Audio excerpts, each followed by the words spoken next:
Iran মধ্যপ্রাচ্যের সবচেয়ে রহস্যময় রাষ্ট্র।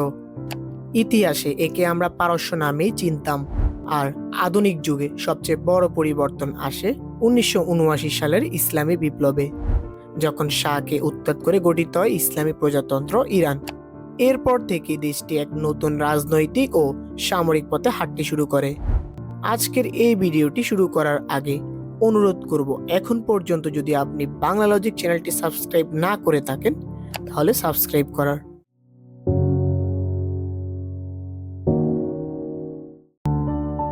ইরান ইরাক যুদ্ধের ভয়াবহ অভিজ্ঞতা থেকেই তারা 1980-র দশকে ব্যালিস্টিক মিসাইল প্রোগ্রাম শুরু করে। ইরান ইরাক যুদ্ধ শুরু হয় 1980 সালে, যখন সাদ্দাম হোসেন সদ্য বিপ্লব পরবর্তী অস্থিতিশীল ইরানে আক্রমণ চালান সীমান্ত ও সাত আল আরব নদীর দখল নিতে।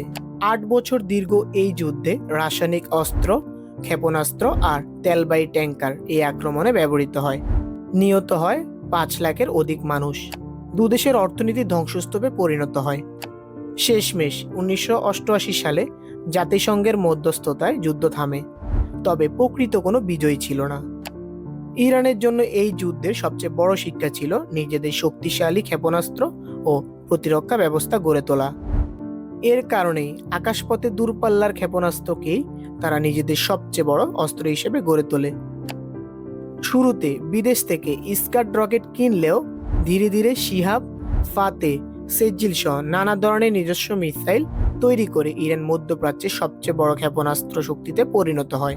শুধু মিসাইল নয়, তাদের কাছে আছে অ্যান্টিশিপ মিসাইল, ক্রুজ রকেট, অত্যাধুনিক ড্রোন, সমুদ্র মাইন আর ফাস্ট আক্রমণ নৌকো, যা হরমুজ প্রণালী নিয়ন্ত্রণে বিশাল ভূমিকা রাখে। এদিকে ইরানের অর্থনীতি মূলত নির্ভর করে তেল ও প্রাকৃতিক গ্যাসের ওপর।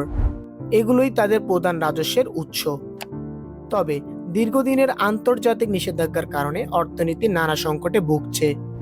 মুদ্রাস্ফীতি আর কর্মসংকটও বড় সমস্যা। ইরানের শাসন ব্যবস্থায় সর্বোচ্চ ক্ষমতা থাকে সুপ্রিম লিডারের হাতে, যিনি শুধু রাজনৈতিক নয় বরং সামরিক সিদ্ধান্তেও চূড়ান্ত সিদ্ধান্ত গ্রহণকারী। প্রেসিডেন্ট থাকলেও প্রেসিডেন্ট সুপ্রিম লিডারের নীতির অধীনেই কাজ করেন। এর পাশাপাশি রেভলিউশনারি গার্ড বা আইআরজিসি, গার্ডিয়ান কাউন্সিল আর সুপ্রিম ন্যাশনাল সিকিউরিটি কাউন্সিল সবাই মিলে ইরানের রাষ্ট্রীয় নীতি নির্ধারণ করে। সব মিলিয়ে ইরান এমন একটি রাষ্ট্র যার হাতে আছে শক্তিশালী মিসাইল ও সামরিক সামর্থ্য, কিন্তু অর্থনীতি নিষেধাজ্ঞার কারণে সবসময় চাপে থাকে। ফলে দেশটি একই সঙ্গে ভয়ের প্রতীক আবার চমকপ্রদ রহস্যের উৎসও বটে। সম্প্রতি ইরান, ইসরায়েল এবং আমেরিকার মধ্যকার সংঘাত একাধিক কারণে তীব্র রূপ ধারণ করেছিল। এর সবচেয়ে বড় কারণ ছিল ইরানের পারমাণবিক কার্যক্রম।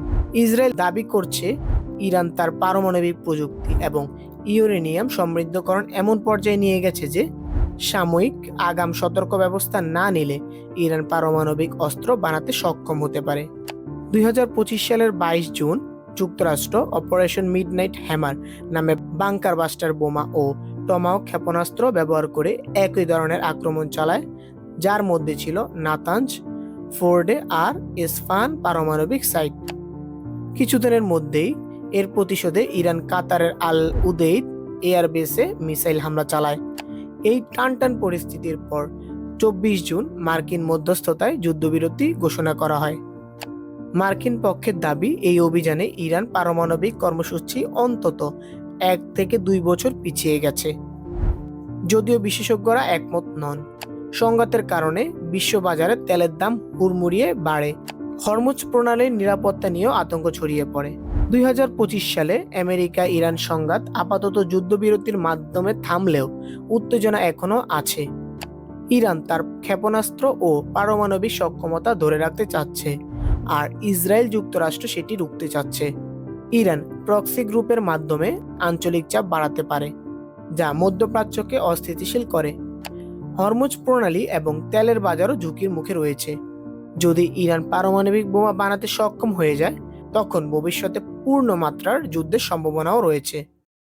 আজকের এই ভিডিওটি যদি ভালো লেগে থাকে তাহলে সাবস্ক্রাইব করুন বাংলা লজিক চ্যানেলটি এবং সাথেই থাকুন।